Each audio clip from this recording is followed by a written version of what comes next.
प्रिय विद्यार्थियों, बिल्कुल एक नए वीडियो पे आप लोग को स्वागत करता हूं। और आप मेरे से जैसे जैसे डिमांड मांग कर रहे हैं वैसे वैसे मैं वीडियो भी आपको प्रोवाइड कर रहा हूं। तो आपका भी दायित्व बनता है कि मेरे भी कुछ डिमांड को आप पूरा करिए। वीडियो को लाइक करिए, कमेंट करके बताइए कि आप किस डिस्ट्रिक्ट से इस वीडियो को देख रहे हैं, और चैनल को सब्सक्राइब कर लीजिए, अपने दोस्तों में शेयर करिए, मेरे को बहुत अच्छा लगेगा। यदि आप कक्षा 11वीं के विद्यार्थी है, सेकेंड सेमेस्टर की तैयारी कर रहे हैं, तो ये वीडियो आपके लिए बहुत ही हेल्पफुल होने वाला है। गबन जो आपका एक उपन्यास है, मुंशी प्रेमचंद्र द्वारा रचित है। आज मैं इस वीडियो में आपको 27 से 35 अध्याय के बीच में जो मोस्ट इम्पॉर्टेंट क्वेश्चन आंसर हो सकते हैं उसको लेकर आया हूँ। अभी तक आपको यूट्यूब पर ऐसा नहीं मिलेगा। मैं बहुत सारे यूट्यूब चैनलों पे देख रहा हूँ कि जस्ट आपको समझा के छोड़ दिया जा रहा है। वैसे आपका काम नहीं बनने वाला है आपका सेकेंड सेमेस्टर में, क्योंकि सेकेंड सेमेस्टर में आपको आंसर को लिखना होगा। यदि आप आंसर को अच्छे से लर्न नहीं करिएगा, नहीं समझिएगा, तो आप लिख नहीं पाइएगा। मात्राओं पे ध्यान दीजिएगा और आप अपने हेड राइटिंग पे भी ध्यान दीजिएगा। तो चलिए फटाफट हम लोग शुरू करते हैं। आपका उपन्यास गबन का पहला प्रश्न। साथ ही साथ जरूरी बात बता दूं, यदि आप इसका पीडीएफ चाहते हैं तो इस वीडियो के डिस्क्रिप्शन में मेरा व्हाट्सअप नंबर दिया गया है, वहां से जुड़कर कुछ टर्म्स एंड कंडीशन पर आपको पीडीएफ जरूर प्रोवाइड किया जाएगा। तो पहला क्वेश्चन देखिए कि कहानी में रमा को शतरंज के नक्शे को हल करने में कौन कौन सी कठिनाइयों का सामना करना पड़ा है। तो रमा को शतरंज के नक्शे को हल करने में कई कठिनाइयों का सामना करना पड़ा। सबसे पहले जब उसने नक्शे के बारे में युवकों से पूछा तो उसे संदेह और व्यंग का सामना करना पड़ा। युवक उसकी क्षमता पर अविश्वास जताते रहे और नक्शा हल करने को लेकर उसे मजाकिया टिप्पणी दी।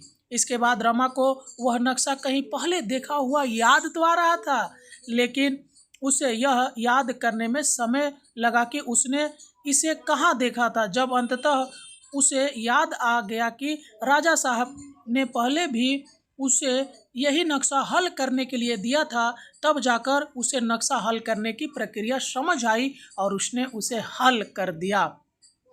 इसके बावजूद उसे इस बात की चिंता सताती रही कि वह नक्शा समय पर संपादक के पास पहुंचाए ताकि कोई दूसरा व्यक्ति इनाम न ले जाए। आगे देखिए, कहानी में प्रजा मित्र अखबार के संपादक के व्यक्तित्व के बारे में देवी दीन क्या बताता है। तो कहानी में प्रजा मित्र अखबार के संपादक के व्यक्तित्व के बारे में देवी दीन बताता है कि संपादक एक रंगीला युवक है जो हमेशा मुंह में पान भरे रहता है। वह संपादक से मिलने पर उसकी आंखों से बातें करने का उल्लेख करता है, जिससे प्रतीत होता है कि संपादक मिलनसार और थोड़े हंसमुख स्वभाव का है। साथ ही देवी दीन यह भी कहता है कि संपादक हिम्मत का धनी है और 2 बार जेल भी जा चुका है। इसका मतलब यह है कि संपादक साहसी और अपने विचारों के लिए लड़ने वाला व्यक्ति है। आगे देखिए, देवी दीन के बारे में कहानी में क्या जानकारी मिलती है और उसका चरित्र कैसा है। तो देवी दीन कहानी का एक महत्वपूर्ण पात्र है जो रमा का विश्वास पात्र और सहायक है। देवी दीन एक व्यवहारिक और जिम्मेवार व्यक्ति है। वह अपनी पत्नी की आज्ञा का पालन करता है और उसे नाराज नहीं करना चाहता, इसीलिए शुरू में अखबार के दफ्तर जाने से मना कर देता है। लेकिन रमा की कठिनाइयां और इनाम के महत्व को समझते हुए वह अपनी पत्नी को बहाना बनाकर अखबार के दफ्तर जाने को तैयार हो जाता है। देवी दीन का यह व्यवहार दिखाता है कि वह जिम्मेवार और सहायता करने वाला व्यक्ति है जो दूसरों की मदद के लिए किसी भी स्थिति में खड़ा हो सकता है। आगे, रमा का व्यवहार उस समय कैसा था जब उसने नक्शा हल किया। तो जब रमा ने नक्शा हल किया तब उसका व्यवहार अत्यधिक उत्साही और प्रसन्नता से भरा था। नक्शा हल करने के बाद उसने उल्लास में जमीन पर 2-3 कुलांचे लगाई, मूंछों पर ताव दिया और आईने में अपने चेहरे को देखकर गर्व महसूस किया। यह रमा के आत्मविश्वास और सफलता की भावना को दर्शाता है। उसे ऐसा महसूस हुआ कि उसने बड़ी उपलब्धि हासिल कर ली है और इनाम जीतने की संभावना से वह बेहद खुश हो गया था। उसकी इस उत्तेजना से उसकी मेहनत और मानसिक संतुष्टि का पता चलता है। आगे देखिए, जग्गू और देवी दिन के बीच के संबंधों को कहानी में किस प्रकार चित्रित किया गया है। तो कहानी में जग्गू और देवी दिन के संबंधों को व्यवहारिक और सख्त दिखाया गया है। जग्गू अपने पति देवी दिन से अक्सर नाराज रहती है क्योंकि वह उसे जिम्मेदार नहीं मानती। जग्गू देवी दिन पर आरोप लगाती है कि वह नशा करता है और उसकी कमाई को बर्बाद करता है। उसे अपने पति की आदतों से अत्यधिक शिकायत और वह अपनी मेहनत को व्यर्थ मानती है। हालांकि वह अपने परिवार के प्रति जिम्मेवार है और देवी दिन को लेकर चिंतित भी रहती है। दूसरी ओर देवी दिन अपनी पत्नी की नाराजगी से डरता है, लेकिन रमा की मदद के लिए वह अपनी पत्नी को बहाना बनाकर काम के लिए तैयार हो जाता है। उसके बीच संबंध तनावपूर्ण होते हुए भी उनमें एक दूसरे के प्रति एक प्रकार का समझौता और जिम्मेदारी दिखाई देती है। अगला देखिए, जल्पा के घर न लौटने और अपने मायके जाने से इनकार करने के पीछे कौन सा कारण था? मोस्ट इम्पॉर्टेंट क्वेश्चन है। तो जल्पा ने मायके जाने से स्पष्ट रूप से इनकार कर दिया क्योंकि वह रमानाथ के माता पिता दयानाथ और जागेश्वरी को अकेला छोड़कर नहीं जाना चाहती थी। जल्पा का मानना था कि वह रमानाथ के बिना भी उनके घर के वातावरण से जुड़ी हुई है। उसने यह भी कहा कि अगर उसकी किस्मत में दुख और रोना लिखा है तो वह उसी को स्वीकार करेगी। उसे इस बात की चिंता थी कि मायके जाकर भी उसकी स्थिति में कोई बदलाव नहीं आएगा और उसे वही रहकर अपने दुखों का सामना करना होगा। जल्पा का यह अभिमान और संकल्प दर्शाता है कि वह अपने दर्द और पीड़ा को दिल से स्वीकार कर चुकी थी और उससे भागने के बजाय उसका सामना करना चाहती थी। अगला, जल्पा ने रमानाथ द्वारा लाए गए आभूषण और वस्त्रों को गंगा में बहाने का निर्णय क्यों लिया? तो जल्पा को यह महसूस हुआ कि जो वस्तुएं उसने रमानाथ के प्रेम और देखभाल के प्रतीक मानी थी, अब वही उसकी दुख और विपत्ति का कारण बन चुकी है। उसे लगा कि इन विलासिता की वस्तुओं ने ही उसकी यह दुर्गति की है क्योंकि उन्हीं के कारण रमानाथ को भागना पड़ा। जल्पा ने इन वस्तुओं को अपने जीवन के दुखों का मूल समझा और इन्हें गंगा में बहाकर एक नए जीवन की शुरुआत करने का निर्णय लिया।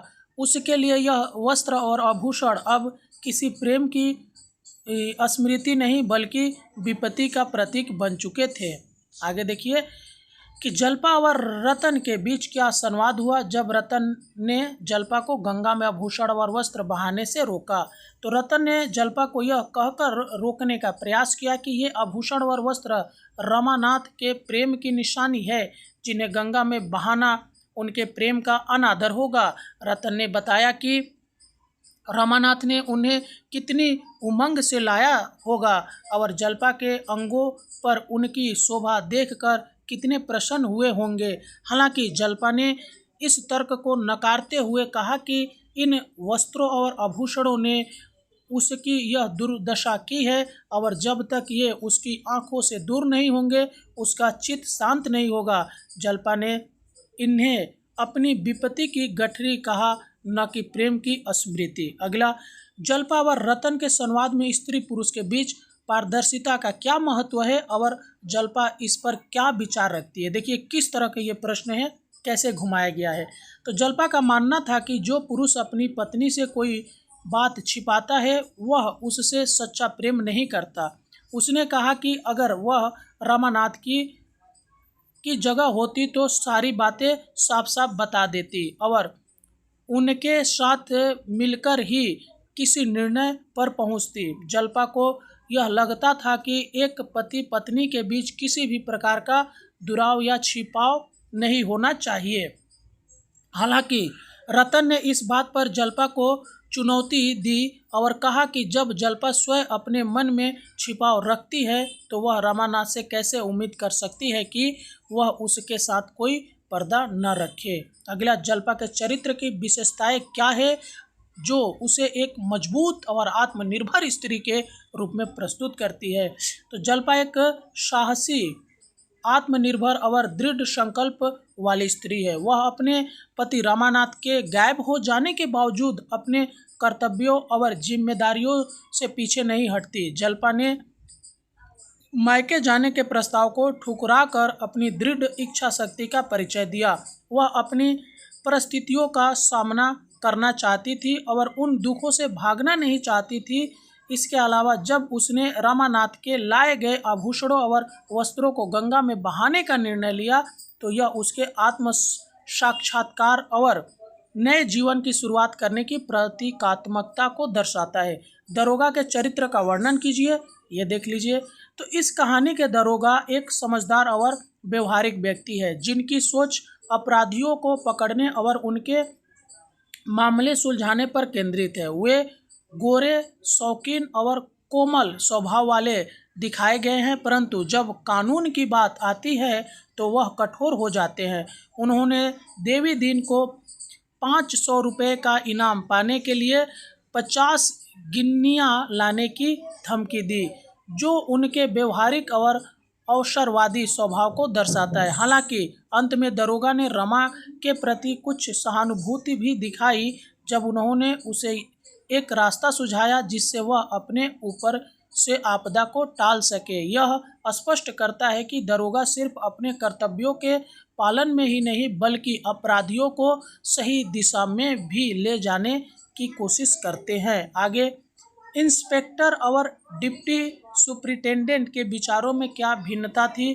तो इंस्पेक्टर और डिप्टी सुपरिटेंडेंट के विचारों में थोड़ा अंतर देखा जा सकता है। डिप्टी सुपरिटेंडेंट की सोच गवाहों को अप्रूवर बनाने की थी, जबकि इंस्पेक्टर ने स्वीकार किया कि बाहरी गवाहों को आजमाने का प्रयास पहले ही विफल हो चुका है।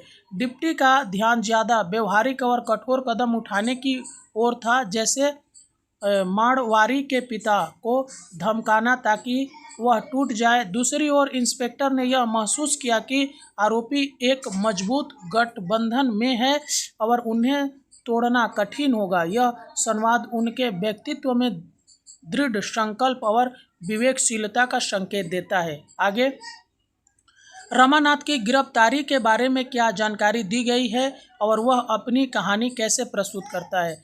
तो रमानाथ की गिरफ्तारी की सूचना एक मुस्लिम सिपाही द्वारा दी जाती है जिसने उसे इलाहाबाद के निवासी के रूप में पहचाना। रमा ने पहले झूठी जानकारी दी थी, लेकिन बाद में उसने अपनी असली पहचान बताई। उसने दरोगा के सामने यह स्वीकार किया कि उसने इलाहाबाद की म्यूनिसिपैलिटी में काम करते हुए 400 रुपये खर्च कर दिए, जिन्हें वह जमा नहीं कर सका।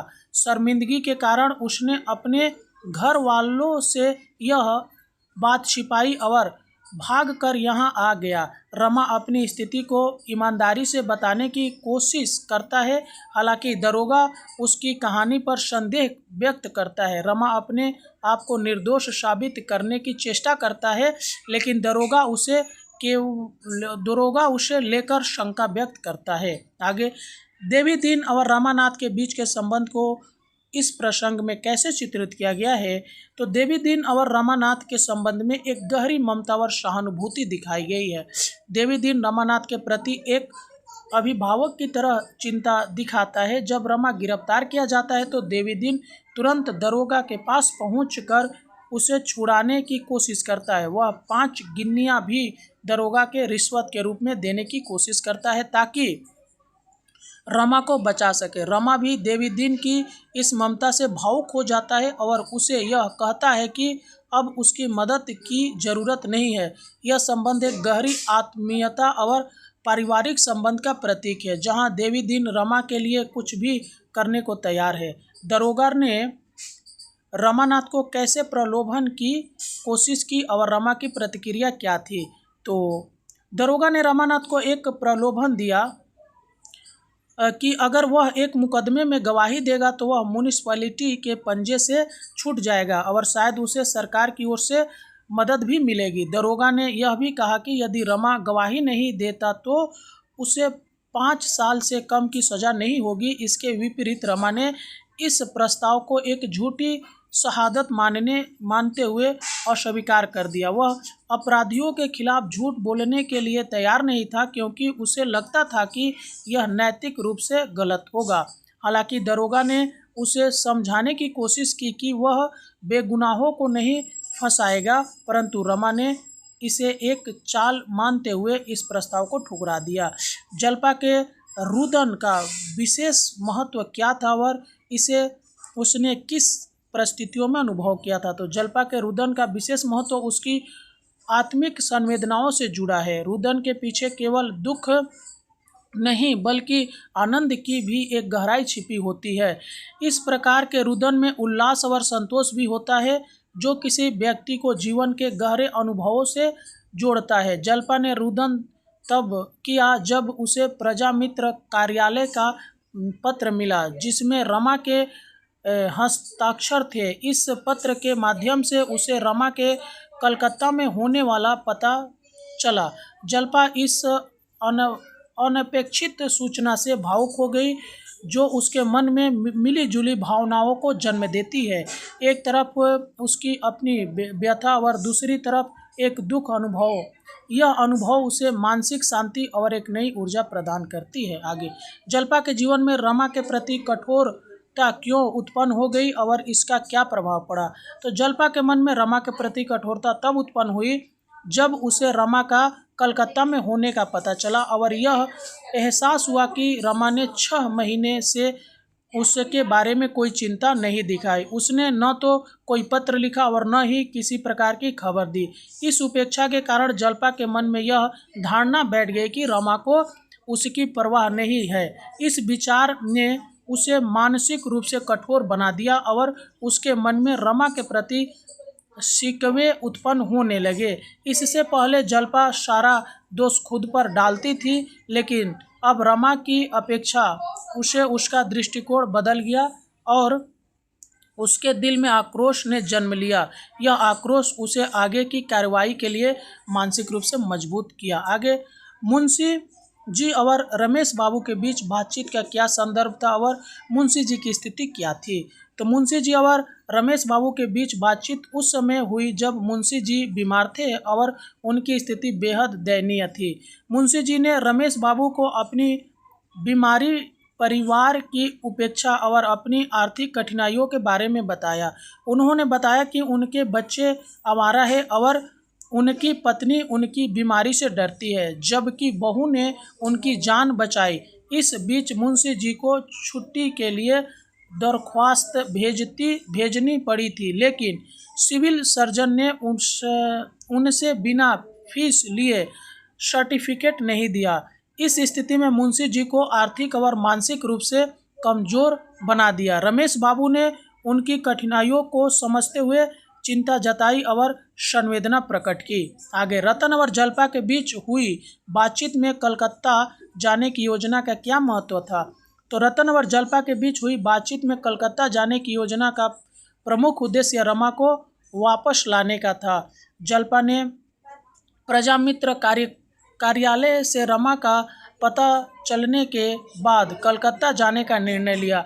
रतन ने भी जल्पा को इस निर्णय में पूरा समर्थन दिया और सुझाव दिया कि वह कलकत्ता जाकर रमा को ढूंढकर वापस लाए। इस यात्रा की योजना में रतन ने जल्पा को आत्मरक्षा के लिए छुरी दी और उसे सलाह दी कि अगर किसी भी प्रकार की परेशानी हो तो उसे झिझकना नहीं चाहिए। इस बातचीत में रतन ने जल्पा को आर्थिक सहायता और मनोबल दोनों ही प्रदान किया। यह योजना जल्पा के जीवन में एक महत्वपूर्ण मोड़ की ओर संकेत करती है, जिससे उसके जीवन की दिशा बदलने वाली थी। आगे रतन को मणिभूषण पर शंका क्यों हो रही थी और उसका इसके बारे में क्या विचार था? तो रतन को मणिभूषण पर शंका इसलिए हो रही थी क्योंकि उसे लग रहा था कि मणिभूषण उसकी संपत्ति के साथ कोई धोखाधड़ी कर रहा है। रतन के अनुसार मणिभूषण के पास बैंक में 20,000 रुपये थे, लेकिन वह कह रहा था कि यह सब क्रियाकर्म में खर्च हो गए हैं। जब रतन ने उससे हिसाब मांगा तो वह उसे टालने लगा और आंखें दिखाने लगा। रतन को लगने लगा कि मणिभूषण कुछ कानूनी चाल चल रहा है और उसके साथ धोखा कर रहा है। उसने सोचा कि यदि वह बाहर जाती है तो मणिभूषण उसकी संपत्ति हड़प कर सकता है, इसलिए वह चाहती थी कि जल्पा जल्द से कलकत्ता जाए ताकि वह आभूषण की चालों से सुरक्षित रह सके। तो इस वीडियो में इतना ही, मिलते हैं किसी और वीडियो में, तब तक के लिए जय हिंद।